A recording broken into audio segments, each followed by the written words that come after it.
حول ولا قوة إلا بالله العلي العظيم. أعوذ بالله من الشيطان الرجيم. بسم الله الرحمن الرحيم. الحمد لله الذي هدانا لهذا وما كنا لنهتدي لولا أن هدانا الله. لقد جاءت رسل ربنا بالحق.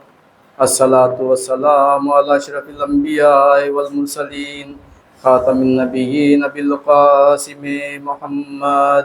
اللهم صل على محمد وآل محمد وعلى آل الطيبين الطاهرين المعصومين ولعنة الله على أعدائهم أجمعين من يومنا هذا إلى يوم الدين.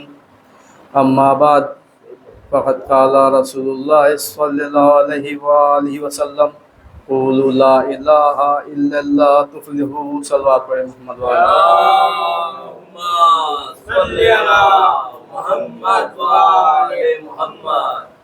عزیزان گرامی و بزرگان قدر، یہ مہینہ بڑا ہی بابرکت مہینہ ہے، ماہ ربیع الاول، جس میں ہمارے یہاں خوشیوں کا آغاز ہوتا ہے. یہاں سے ہمارے خوشی کے دن شروع ہوتے ہیں، جس میں آغاز جو خوشی ہوتی ہے، سب سے بڑی خوشی یہ ہے کہ یہاں سے جو 9 ربیع الاول کا دن آیا، وہاں سے ہمارے امام زمانہ کی امامت کا آغاز ہوتا ہے. صل على محمد وآل محمد. یہ پہلا خوشی کا دن یعنی عید زہرا، جس دن جناب زہرا سلام اللہ علیہا خوش ہوئی تھی اور دشمنان اہل بیت واصل جہنم ہوئے تھے، یہ وہ دن ہے. اور دوسرا خوشی کا دن ماہ ربیع الاول میں عید میلاد النبی، جو کہ آنے والی کل کی تاریخ میں ہوگی انشاءاللہ 17 ربیع الاول. اور یہ دوہری خوشی کا دن ہے، یعنی ایک تو ہمارے نبی حضرت محمد مصطفیٰ صلی اللہ علیہ وآلہ وسلم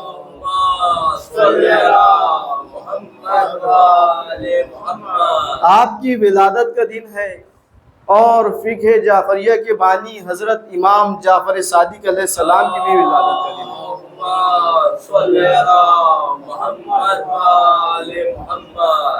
تو یہ ماہ ربیع الاول دیکھا جائے تو بڑا ہی مبارک مہینہ ہے، خوشیوں کا مہینہ ہے.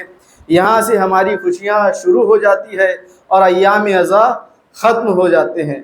تو عزیزان گرامی، جب پیغمبر اکرم حضرت محمد مصطفیٰ صلی اللہ علیہ وآلہ وسلم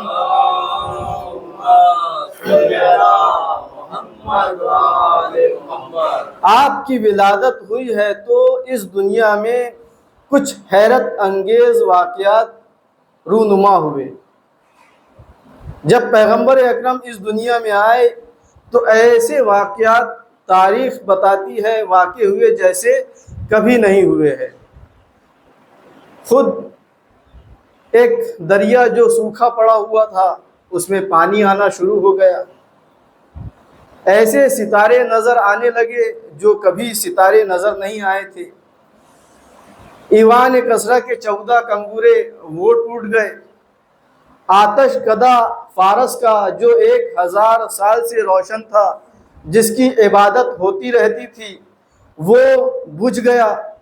اور کئی عبادت گاہیں جہاں بتوں کی پوجا ہوا کرتی تھی، بت پرستی ہوا کرتی تھی، وہ ایسا زلزلہ آیا کہ وہ سارے بت منہدم ہو گئے اور وہاں سے ان کی عبادت کا سلسلہ ختم ہو گیا. تو ایسے حیرت انگیز واقعات تاریخ میں ہوئے ہیں، جسے اصطلاح میں ارہاز بھی کہا جاتا ہے، یعنی معجزہ، جسے ہم معجزہ بھی کہہ سکتے ہیں. یعنی جب پیغمبر اکرم اس دنیا میں آئے ہیں تو ایسے حیرت انگیز واقعات رونما ہوئے. یعنی خداوند عالم بتانا چاہتا ہے کہ یہ جو شخصیت آئی ہے، یہ کوئی معمولی شخصیت نہیں ہے، بلکہ یہ خداوند عالم کی طرف سے آئے ہوئے ہیں اور لوگوں کو ہدایت پہنچانے کے لیے آئے ہیں. لہٰذا جو اب تک بتوں کی پرستش کیا کرتے تھے، ان کے لیے ایک علامت ظاہر ہو گئی کہ اب ہم جن بتوں کی پرستش کرتے ہیں، جن کی عبادت کرتے ہیں، یہ سب ختم ہو جانے والے ہیں، اور جو لا الہ الا اللہ کا نعرہ بلند کرنے والا ہے، جو تبلیغ دین کے لیے آیا ہے، اس کا کلمہ ہمیشہ کے لیے باقی رہنے والا ہے۔ تو عزیزان گرامی، پیغمبر اکرم کی ایک یہ عظمت ہے، اور دوسری عظمت یہ ہے، دوسری فضیلت یہ ہے کہ خداوند عالم نے ہمارے نبی کو، حضرت محمد مصطفیٰ صلی اللہ علیہ وآلہ وسلم کو صلی اللہ محمد وآل محمد معجزات سے نوازا ہے۔ جہاں دیگر نبی، دیگر رسول دنیا میں آئے تو خداوند عالم نے ان کی نبوت کی اور رسالت کی دلیل کے لیے انہیں بھی معجزات عطا کیے، لیکن جتنے نبیوں کو معجزات عطا کیے، جب تک وہ نبی اس دنیا میں رہے ان کا معجزہ ان کے ساتھ رہا، لیکن جب وہ اس دنیا سے چلے گئے تو ان کا معجزہ بھی ان کے ساتھ چلا گیا۔ جیسے جناب موسیٰ علیہ السلام، ان کے پاس ید بیضا کہ جس پر مریض پر ہاتھ رکھ دے مریض کو شفا ہو جائے، عصائے موسیٰ مشہور ہے کہ اس سے کئی معجزات کیا کرتے تھے، زمین میں گاڑ دیتے تھے پھلدار درخت بن جاتا تھا، زمین پر پھینک دیا کرتے تھے اژدہا بن جاتا تھا، یہ اس کے معجزات تھے۔ جناب عیسیٰ علیہ السلام کو معجزے دیے، جناب عیسیٰ علیہ السلام مردوں کو زندہ کر دیا کرتے تھے، مریضوں کو شفا عطا کرتے تھے۔ یعنی جتنے نبی بھی اس دنیا میں گزرے ہیں، جتنے رسول اس دنیا میں گزرے ہیں، خداوند عالم نے ان کو معجزے تو عطا کیے، لیکن ان کے معجزے ان تک ہی محدود تھے۔ جب تک وہ اس دنیا میں رہے تب تک ان کا معجزہ رہا، اور ان کے جانے کے بعد وہ معجزہ بھی ان کے ساتھ چلا گیا۔ لیکن ہمارے نبی، ہمارے رسول جو خاتم النبی ہے، جو نبیوں کے سردار ہے، جو تمام نبیوں سے افضل ہے، انہیں جب خداوند عالم نے معجزہ عطا کیا تو ایک ایسا معجزہ عطا کیا جہاں شق القمر کا معجزہ ہے، چاند کے 2 ٹکڑے کیے، کنکڑیاں آپ کے ہاتھوں پر کلمہ پڑھ لیا کرتی تھی، درخت آ کر آپ کے پاس کلمہ پڑھتا تھا۔ ایسے کئی معجزات ہیں، یعنی مردوں کو زندہ کر دینا ہے، چاند کے 2 ٹکڑے کر دینا ہے، یہ سارے معجزات رسول اللہ کے موجود ہیں۔ لیکن اس کے علاوہ پیغمبر اکرم کی فضیلت یہ ہے کہ خداوند عالم نے جہاں پیغمبر اکرم کو اتنے معجزات عطا کیے، وہیں ایک ایسا معجزہ عطا کیا جو کہ قیامت تک کے لیے باقی رہنے والا تھا، اور وہ ہے قرآن کریم، قرآن مجید۔ خداوند عالم نے پیغمبر اکرم کو قرآن مجید ایک ایسا معجزہ عطا کیا ہے جو کبھی ختم ہونے والا نہیں ہے، جو قیامت تک کے لیے باقی رہنے والا ہے۔ یہ ہے ہمارے نبی کی فضیلت، ہمارے رسول کی فضیلت۔ جہاں تمام نبیوں کے معجزات ختم ہونے والے ہیں، وہیں ہمارے نبی کا معجزہ قرآن مجید ہے، جو تمام دنیا کو چیلنج کرتا ہے کہ اس کے جیسی ایک آیت بنا کے لے آؤ۔ تو یہ قیامت تک کے لیے باقی رہنے والا معجزہ ہے۔ تو عزیزان گرامی، یہ رسول کیوں آئے تھے اس دنیا میں؟ کس لیے آئے تھے؟ جب آپ کی ولادت ہوئی ہے تو آپ نے آتے ہی تکبیر کہی، لا الہ الا اللہ انا رسول اللہ، یہ آپ نے اپنی زبان پر جاری کیا، یعنی پیدا ہوتے ہی آپ نے یہ بتا دیا کہ میں اس دنیا میں کس لیے آیا ہوں۔ پیغمبر اکرم نے کہا لا الہ الا اللہ انا رسول اللہ، کوئی نہیں ہے سوائے اس کے، لا الہ، کوئی الہ نہیں ہے الا اللہ، سوائے اللہ کے۔ تو عزیزان گرامی، پیغمبر اکرم لا الہ الا اللہ کا نعرہ لے کر آئے ہیں، خداوند عالم کی جانب سے توحید کا پیغام لے کر آئے ہیں۔ تو آج ہم بیان کرتے ہیں کہ اس لا الہ الا اللہ کی فضیلت کیا ہے، اس لا الہ الا اللہ کی عظمت کیا ہے۔ تو عزیزان گرامی، ہم جو یہ لا الہ الا اللہ کہتے ہیں، یہ صرف ہمارا لقلقہ زبانی ہے یا واقعاً ہم اس کے مفہوم کو سمجھتے بھی ہیں؟ سب سے پہلی چیز، یہ لا الہ الا اللہ کلمہ ہے عربی کا، تو ہمیں سب سے پہلے اس کے ترجمے کو سمجھنا ہوگا، اس لیے کہ ہم غیر عرب ہیں۔ ہم نہیں جانتے عربی کو، تو لہٰذا جب ہم کسی عربی جملے کو کہتے ہیں تو اس کے ترجمے کو جاننا بھی ضروری ہو جاتا ہے کہ ہم کہہ کیا رہے ہیں۔ لا الہ الا اللہ، کوئی معبود نہیں ہے، کوئی الہ نہیں ہے سوائے اس وحدہ لا شریک کے، یہ اس کا ترجمہ ہے۔ یہی پیغام پیغمبر اکرم عرب میں لے کر آئے، وہ عرب جو کئی بتوں کی پرستش کیا کرتے تھے، کئی خداؤں کو مانا کرتے تھے، جب ان کے سامنے پیغمبر اکرم نے اس کلمے کو بلند کیا، قولوا لا الہ الا اللہ تفلحوا، کہو لا الہ الا اللہ فلاح پا جاؤ گے، تو عزیزان گرامی جو اتنے خداؤں کو مان رہے تھے ان کے لیے ایک اور خدا کو مان لینا کیا مشکل تھا۔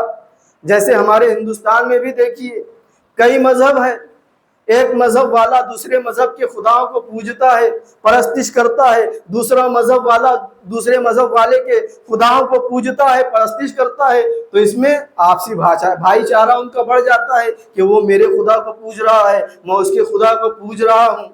ہم دیکھتے رہتے ہیں آئے دن تہواروں میں یہ ان کے تہوار میں شریک ہو رہے ہیں، ان کے بھگوان کی پوجا کر رہے ہیں، وہ ان کے بھگوان کی پوجا کر رہے ہیں، آپسی بھائی چارہ بڑھتا چلا جا رہا ہے۔ لیکن یہ عرب مسلمانوں کے خداؤں کو کیوں نہیں مان رہے تھے؟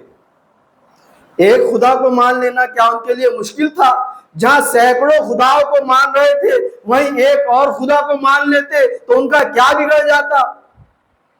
عزیزان گرامی وہ عرب سمجھ رہے تھے کہ اگر ہم نے مسلمانوں کے خدا کو مان لیا تو ہم جتنے خداؤں کو مان رہے ہیں ان کو چھوڑنا پڑے گا، اس لیے کہ یہ کلمہ لا الہ الا اللہ ہے، یعنی یہ لا نفی جنس ہے، جتنے خدا بھی ہے، جس طرح کے بھی ہے، جیسے بھی ہے، کوئی نہیں ہے سوائے اس وحدہ لا شریک کے۔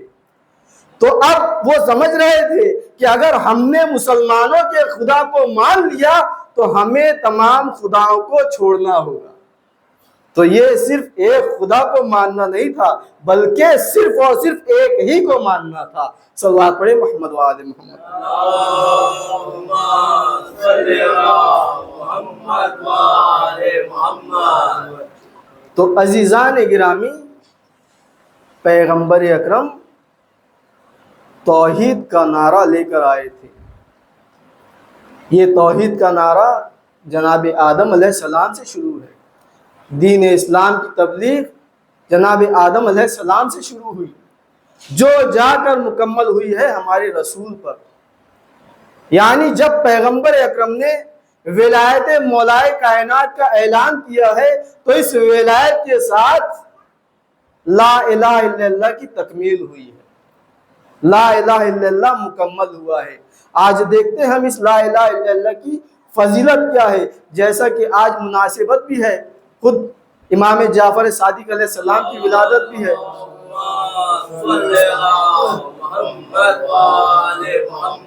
تو چند فضیلتیں امام جعفر صادق علیہ السلام نے اس کلمہ لا الہ الا اللہ کی بیان کی ہے۔ ہم یہ لا الہ الا اللہ کہتے تو ہیں، ہمیں معلوم بھی تو ہو کہ اس کی فضیلت کیا ہے، کہ لا الہ الا اللہ کہنے سے ہمیں کیا ثواب حاصل ہوتا ہے۔ تو روایت میں عرض ہوتا ہے حضرت امام جعفر صادق علیہ السلام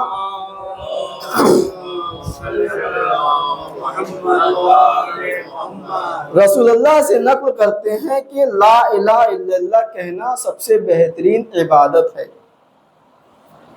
دوسری حدیث میں وارد ہوتا ہے کہ کوئی ایسی عبادت نہیں ہے کہ جس کا ثواب لا الہ الا اللہ کے برابر ہو۔ اور ایک اور حدیث میں امام محمد باقر علیہ السلام ارشاد فرماتے ہیں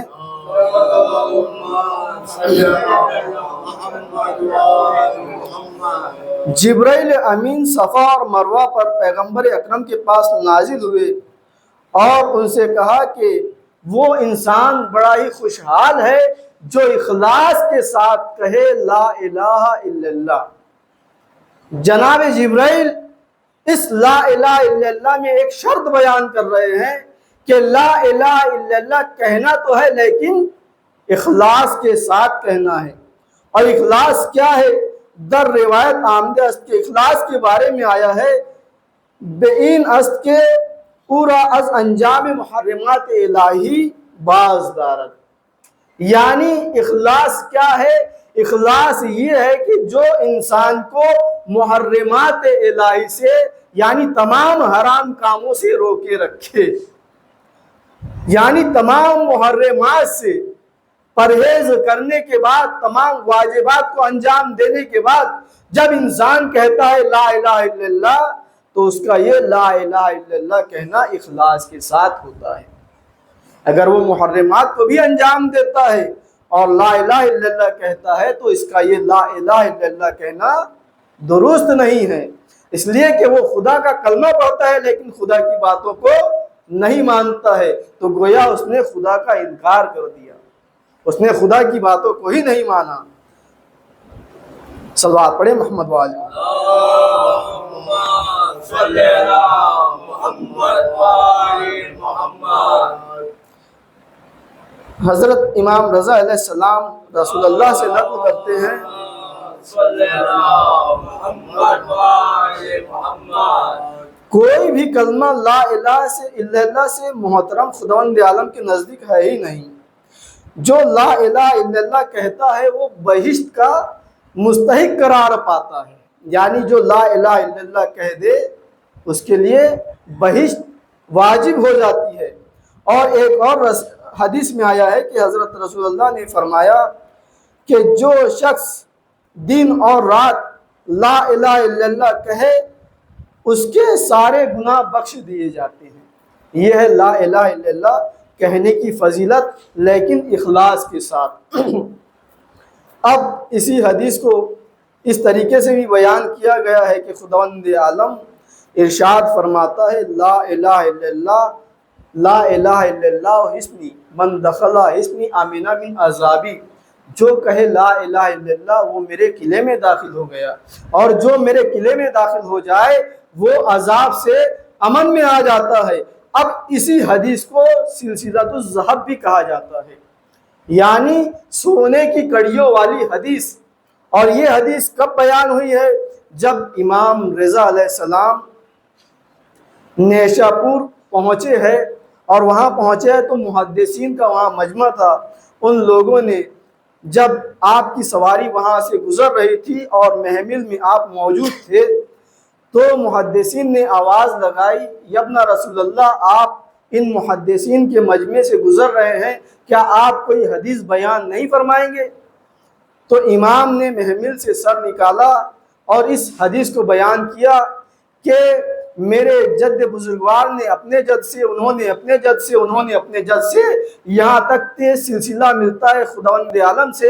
اور خداوند عالم نے کہا لا الہ الا اللہ حسنی من دخل حسنی آمین من عذابی.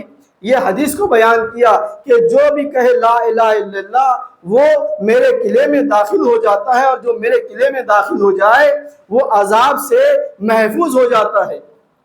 اتنا کہنے کے بعد امام دوبارہ محمل کے اندر ہو جاتے ہیں، اور جیسے ہی سواری آگے بڑھنے لگتی ہے ایک بار پھر محمل سے سر نکال کر کہتے ہیں وَلَا بِشَرْطِهَا وَشُرُوطِهَا وَأَنَا مِن شُرُوطِهَا. لیکن اس کی شرط اور شروط ہے، اور ان کی ایک شرطوں میں سے ہم ائمہ اہل بیت بھی ہے. صلوات پڑھیں محمد والے.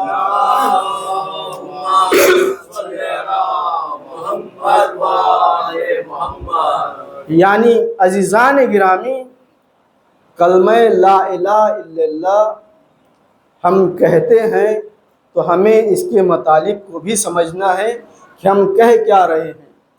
ہم توحید کا نعرہ بلند کر رہے ہیں تو ہمارے افعال بھی ایسے ہونا چاہیے کہ جس میں توحید نظر آئے. ہم لمحے لمحے میں توحید سے منحرف نظر آتے ہیں.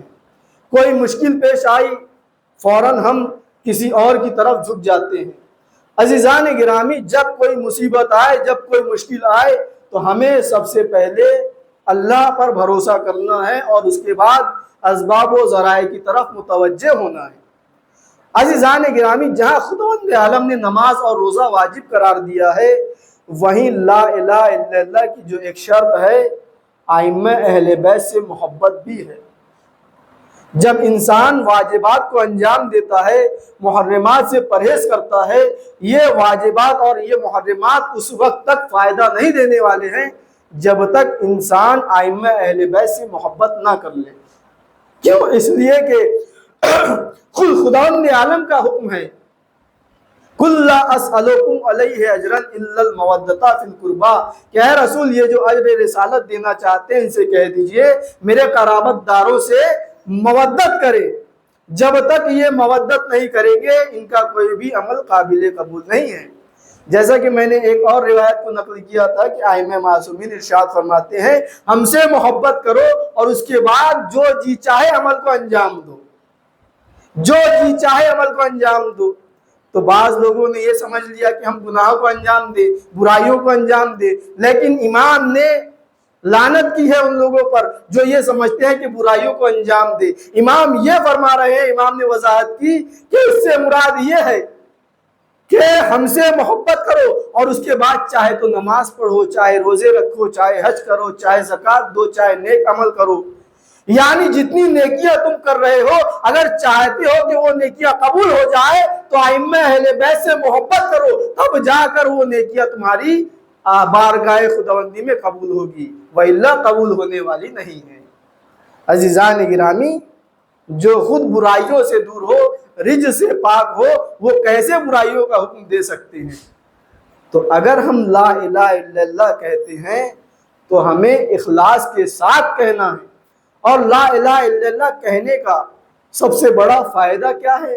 جو اخلاص کے ساتھ لا الہ الا اللہ کہہ دے وہ بہشت میں جائے گا، اور اگر وہ اوپری زبان سے کہتے جو ہم عام زبان میں کہتے ہیں، یعنی دل سے نہیں کہہ رہا ہے لا الہ الا اللہ اور خالی ایسے ہی کہہ رہا ہے، تو اس کی مال اور جان دنیا میں سلامت ہو جاتی ہے، بچ جاتی ہے۔ لیکن اگر وہ اخلاص کے ساتھ نہیں کہہ رہا ہے، بس ایسے ہی زبانی کہہ رہا ہے، تو خداوند عالم آخرت میں اسے جہنم میں ڈالے گا۔ یہ ائمہ معصومین ارشاد فرما رہے ہیں، اس لیے کہ اس نے لا الہ الا اللہ کہہ تو دیا لیکن خداوند عالم کو وہ وحدہ لا شریک نہیں مانتا ہے، وہ ائمہ اہل بیت کی باتوں کو نہیں مانتا ہے، وہ ان کے حکموں کو نہیں مانتا ہے، تو ایسا لا الہ الا اللہ کہنا کوئی فائدہ دینے والا نہیں ہے۔ وصلی علی محمد وآل الطیبین الطاہرین المعصومین۔ خدا بے کہ محمد وآل محمد جہاں جہاں مسلمین مسلمات مومنین مومنات پریشانی حال ہے ان کی پریشانیوں کو دور کر، جو بے روزگار ہیں ان کو روزی عنایت فرما، جو مقروض